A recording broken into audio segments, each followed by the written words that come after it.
Hi guys, I am the Pakistani family reaction में उम्मीद करता हूँ आप सब खैरियत से होंगे, जाओगे, खुश होंगे, आबाद। तो यार मेरा नाम आजाद है। बहुत ही बड़ी खतरनाक किस्म की खबर निकल कर आ रही है कि पाकिस्तान में इस टाइम दवाइयाँ खत्म हो चुकी हैं। अच्छा। और एक किस्म का पाकिस्तान में मच चुका है रकम और पाकिस्तान को भारत से अलग होने की याद आने लगी है। और ये अभी ही चीज निकल कर आ रही है कि पाकिस्तान में दवाइयाँ खत्म हो गई, क्योंकि दवाइयाँ नहीं है तो इंसान जिंदा चल नहीं सकता। बिल्कुल, जो बीमार है बहुत मजबूर है। तो यार अब ये दवाई खाने को लेकिन वॉच करते काउंट करते हैं स्टार्ट। ये क्या हो गया कि मतलब हमारे दवाई भी खत्म, कैसा रोटी खत्म हुई जैसा दवाइयाँ भी खत्म।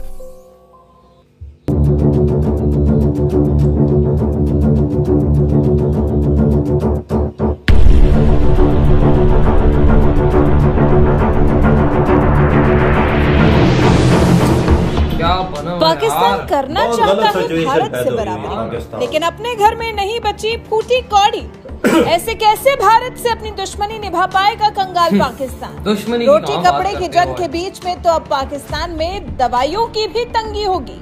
जी, पाकिस्तान का हेल्थ सेक्टर ठप पड़ गया है। चीन ने कर्ज दे दिया है, उसके बाद भी पाकिस्तान की कंगाली कमानों खत्म होने का नाम ही नहीं ले रही। पाकिस्तान की परेशानियां बढ़ती ही जा रही हैं। अब तो लोग यहाँ तक कहने लगे हैं कि अगर पाकिस्तान को अपनी आवाम को बचाना है, अगर पाकिस्तान दुनिया के नक्शे में अपना वजूद कायम रखना चाहता है, तो फिर पाकिस्तान को अब नरेंद्र मोदी के नेतृत्व वाले भारत की शरण में चले जाना। लेकिन पाकिस्तान के इस मामले में नाक थोड़ी ऊंची है। वो सबके सामने नाक रगड़ने के लिए तैयार है, पाँव पकड़ने के लिए तैयार है, भीख मांगने के लिए तैयार है, लेकिन नहीं तैयार है तो पीएम नरेंद्र मोदी के आगे झोली फैलाने के लिए, नहीं तैयार है तो भारत के साथ रिश्ते सुधारने के लिए, नहीं तैयार है तो भारत में रोज के तौर पर फैलाने वाले आतंक को रोकने के लिए। जबकि अब पाकिस्तान कहीं न कहीं समझ भी गया है कि भारत के सामने गिड़गिड़ाए बिना अब काम चलने वाला नहीं, क्योंकि रोटी, बिजली, कपड़ा, मकान, खाना, गैस, तेल के साथ साथ अब तो हेल्थ सेक्टर पर भी बात कर रही है। पाकिस्तान का हेल्थ सेक्टर ठप पड़ गया है।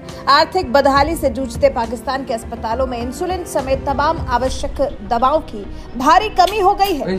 पाकिस्तान का वित्तीय संकट स्वास्थ्य सेवा प्रणाली को बुरी तरह से प्रभावित कर रहा है। पाकिस्तान में बनने वाली लगभग 95% दवाओं के लिए कच्चे माल की जरूरत होती है, जो कि दूसरे देशों से आयात किया जाता है। लेकिन गंभीर रूप से विदेशी मुद्रा भंडार खाली हो जाने से कंगाली का सामना कर रहे पाकिस्तान के पास अब आयात करने के लिए डॉलर ही नहीं बचे हैं। पाकिस्तान सरकार फार्मास्यूटिकल सहित ज्यादातर आयात को पहले ही रोक चुकी है। कम विदेशी मुद्रा भंडार का मतलब है कि आवश्यक दवाओं या घरेलू उत्पादन में उपयोग की जाने वाली सक्रिय दवा सामग्री को आयात करने की देश की क्षमता में भारी कमी दर्ज होना। पाकिस्तान के ड्रग रिटेलर्स ने खुलासा किया है कि देश में कई महत्वपूर्ण दवाएं जैसे इंसुलिन, डिस्प्रिन, काल्पोल, टेगरल, निमोसोलाइड, हेपामेस, बुस्कोपेन और रिवोट्रिल वगैरह की भारी कमी है। मरीजों को आवश्यक दवाओं के लिए काफी संघर्ष करना पड़ रहा है। और सोचिए, जब इन्हीं दवाइयों का पाकिस्तान में अकाल पड़ जाएगा तो कहां पाकिस्तान अपनी आवाम को बचा पाएगा? ऐसे कैसे पाकिस्तान सरवाइव कर पाएगा? पाकिस्तानी मीडिया रिपोर्ट्स का कहना है कि मुल्क के अस्पतालों में ऑपरेशन थिएटर्स में हार्ट डिसीज, कैंसर और लिवर, किडनी समेत कई संवेदनशील सर्जरी के लिए जरूरी एनेस्थेटिक्स के स्टॉक भी खत्म होने की कगार पर है। दवाओं की किल्लत के चलते कई अस्पतालों में जरूरी ऑपरेशन को भी रोकने या टालने में तेजी दर्ज की जा रही है। इससे गंभीर बीमारियों से जूझ रहे मरीजों और उसके तीमारदारों के सामने जैसे कोई रास्ता ही नहीं बचा है। अस्पतालों में हाहाकार मचा है। वहीं दवा बनाने वाली कंपनियां तो सरकार को पहले ही प्रोडक्शन बंद करने का अल्टीमेटम दे चुकी हैं। पाकिस्तान की दवा बनाने वाली कंपनियों ने कह दिया है अगर दवाओं के दाम नहीं बढ़ाए गए तो उत्पादन बंद किया जा सकता है। कंपनी ने दलील दी है कि पाकिस्तान रुपए के दाम में ऐतिहासिक गिरावट की वजह से लागत काफी बढ़ गई है, इसलिए मजबूरी में ऐसे सख्त कदम उठाने पड़ सकते हैं। और इसके लिए जिम्मेदार सिर्फ और सिर्फ पाकिस्तान सरकार होगी, क्योंकि पड़ोसी देश भारत से आयात पर प्रतिबंध की वजह से दवा बनाने के लिए जरूरी कच्चा माल महंगे दामों में आयात करना। ये हमारी अक्ल है, ये हमारी औकात है। पाकिस्तान की रही नहीं। कहाँ पाकिस्तान अब इस काबिल रहा कि विदेशों से जरूरी सामान आयात कर पाए? वो तो अब चाहे तो शायद भारत से भी आयात करने के लिए जमा पूंजी बचा नहीं पाया है। मतलब साफ है कि पाकिस्तान में चल रहे आर्थिक संकट ने स्वास्थ्य सेवा प्रणाली को भी बुरी तरह से प्रभावित किया है। यही कारण है कि अब मरीज आवश्यक दवाओं के लिए परेशान हो रहे हैं। अपनी जान बचाने के लिए अमेरिका, दुबई। अब तो आवाम वैसे भी पाकिस्तान से अलग नरेंद्र मोदी के नेतृत्व वाले भारत में जाकर सुकून की जिंदगी बिताने के लिए उतावली नजर आ रही है, क्योंकि पाकिस्तान की परेशानियां खत्म होने का नाम ही नहीं ले रही।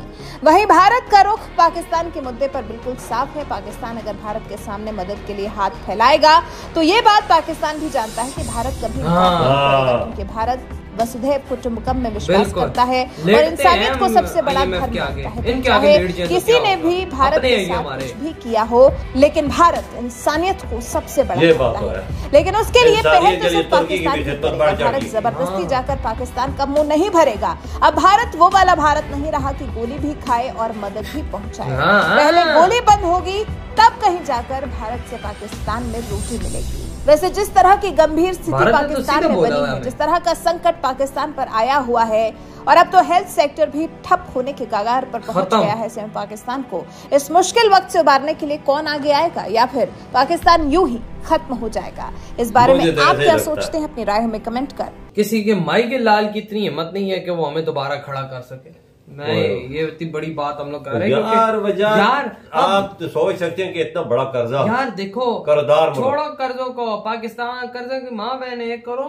सबसे बड़ी बात दवाइयाँ खत्म, तो पैसे जो नहीं है, पैसे हो गए तो मरीज क्या करेंगे? कालपोल और ये नॉर्मल सी दवाइयाँ हैं, यही जब पाकिस्तान में नहीं होंगी तो भाई हम अपनी जान कैसे बचाएंगे? और कैंसर के जो वो मतलब ऑपरेशन में जो चीजें यूज होती है वो भी खत्म। मतलब के तो पाकिस्तानियों, अगर तुम्हारे गंभीर बीमारी है तो तुम लोग अपनी मौत लिख लो कि तुमको मौत इधर आनी आनी, क्योंकि चीज ही खत्म है। रॉ मटेरियल जो इंडिया से आता है वो भी नहीं ले रहे, क्यों? वो उधर दूर से ले रहे हैं ना, कंपनियों वाले यही तो भौंक रहे हैं कि भाई तुम लोग इंडिया से क्यों नहीं ले रहे हो, तुम लोग उधर से ले रहे हो, महंगे दामों पे ले रहे हो, हमारी बजा रहे हो, हम लोगों की बजा रहे हो, तो तुम लोग इंडिया से क्यों नहीं ले रहे हो? आकड़ जो है, अरे भाई साहब, ये टाई कोट पहन के आकड़ जो दिखाते हैं लोगों, वही नहीं तो टाई कोट पहन क्या IMF के आगे भी तो हम लोग लेटते हैं ना। तो यही अगर भारत के आगे हम लोग IMF के यूं नंबर लेटते हैं ना, भारत के आगे हम यूं बैठ के यूं कर लें, बैठ के वो नहीं करते, बैठ के हमने जिस दिन भारत के आगे यूं कर दिया ना, यकीन मानो भारत बोलेगा मैं क्यों तैयार हूँ। मैं तुम्हें यकीन दिलाता हूँ ना, इनमें इतने कमांड है, इतना गुरूर है ना, ये इंडिया की शरण में नहीं जाए। बिल्कुल टमाटर आलू प्याज चीज है, लेकिन इन्होंने कसम उठाई हुई कि अवाम को कुर्बानी का बकरा बना देना है, पर इंडिया की शरण में नहीं। वही ना यार, अब पूरा पाकिस्तान कह रहा है कि अब सबको इंडिया की शरण में जाना चाहिए। क्यों जाना चाहिए? कि अवाम बोलती बाबा, अवाम की ख्वाहिश है। अब तो जो जान बचाएगा वो कैसे डॉक्टर यहाँ पर जान बचाएंगे? तो साला आज तक हमारा हेल्थ सेक्टर आगे नहीं जा सका। जो कोई मरने वाला होता है पाकिस्तानी इंडिया में जाता है, इंडियन उसकी जान बचा के उसको वापस यहाँ। बिल्कुल, इन्हें अपनी बीमारियां लगती है, देखो ब्लड प्रेशर चेक कराने, शुगर चेक कराने यूके चले जाते हैं, अमेरिका चले जाते हैं। इन्होंने तो अपना ये रखा हुआ निजाम। इधर पाकिस्तानी जो गरीब जनता है उसके लिए दवाइयां भी इधर खत्म हो गई, जो आम हॉस्पिटल है उधर से वो देखो ना, रैक खाली हो रहे हैं। बिल्कुल, सारा स्टोर ही खाली है। जान बचाने वाली दवाइयां, आम पैरासिटामोल, बुखार के वो भी नहीं मिल रही। पैराडोल भी नहीं मिल रही। पैराडोल साल पहले 15-20 रुपए का पलता था, वो भी 100 रुपए का, अभी 150। वो भी ब्लैक में नहीं मिल रहा। आप अंदाजा लगा सकते हैं क्या सूरत हाल पैदा पता नहीं क्या होगा। दवाइयाँ एक मेन चीज, हम लोग भी इस्तेमाल करते हैं, दवाई हमारी डेली की यूजेज है, दवाई के बगैर हम लोग भी भाई कोई ऐसा कर नहीं है दवाई यूज ना, वही ना, कोई हर मरीज के लिए जरूरत है। अब अगर दवाई नहीं होगी यानी हम तो वैसे ही मर जाएंगे। बिल्कुल, हम तो वैसे ही मर जाएंगे भाई। ये कंपनियां क्या करें, वजह इन कंपनियों को कोई चीज मिलेगी तो बनाएंगे ना। ये तो हुकूमत को चीज सोचनी चाहिए, हमने अगला रास्ता क्या निकालना है, किसके साथ बेस्ट तलाकात कायम करने, उधर से चीज उठानी। हम लोग कहते हैं इजराइल वाली यहूदी, हम लोग ये नहीं, हमने उधर के उनके बैंक से जाके जो बहुत अच्छा काम किया है इन्होंने, जान बचाने के लिए किया है। तो फिर और पासपोर्ट में भी लिखा हुआ है कि उधर जाना मन है, और उधर की बैंक से भीख मांग रहे हैं। ये देखो जबरदस्त यार, बहुत आला। तो यार आप लोग बताएं, आप क्या कहते हैं इस अचीवमेंट पर हमारी? क्या आज पाकिस्तान में दवाई भी खत्म हो चुकी है, कारोबार दवाई की फैक्ट्रियां आज बंद हो चुकी हैं। इतनी वीडियो खत्म करते हैं, तो बाय।